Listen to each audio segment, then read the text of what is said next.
Publisher at Climate Depot. I used to be in the United States, work in the United States Senate Environment and Public Works Committee, and I authored the 255-page report of 700 dissenting scientists on man-made global warming.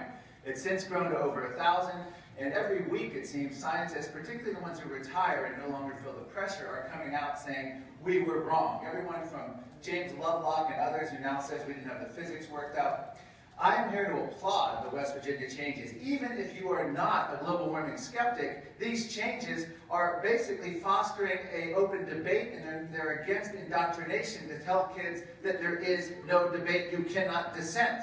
So even if you believe the United Nations and Al Gore, these changes made by the West Virginia Board are accurate scientifically, and they're valid. And the idea that there's 97% consensus, I went to a congressional hearing in 2014. A lead UN author said the 97% figure was, quote, pulled out of thin air, unquote. It is a nonsense figure meant to intimidate when we have thousands of scientists out there openly dissenting, and including Nobel Prize winners like Ivar Giavar, who actually endorsed President Obama, but he's a major global warming skeptic. The science on virtually A to Z at this point is failing. 18 plus years with no global warming according to satellite data. 1 minute remaining. You may hear about the hottest year. It's based on hundreds of degrees Fahrenheit. So the three basic changes in here, questioning the rise and fall of temperature, perfectly valid. Temperatures have risen since the end of the Little Ice Age, but we've actually had a fall from 1940 to the late 1970s, then we increased from the late 1970s to the late 1990s.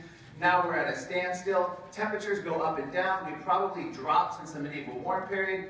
In terms of climate models, a study in Nature showed out of 117 models, 114 failed. So the West Virginia revision on models is accurate. On natural factors, it's accurate as well. All three things should be embraced by people who support Al Gore in the United Nations. There's nothing controversial here except the idea that we should allow open debate and not tell kids that they have to think a certain way. The original standards teach no debate. So I urge you to keep your revisions. Let the science win out in the end here. Do not suppress dissent. Thank you.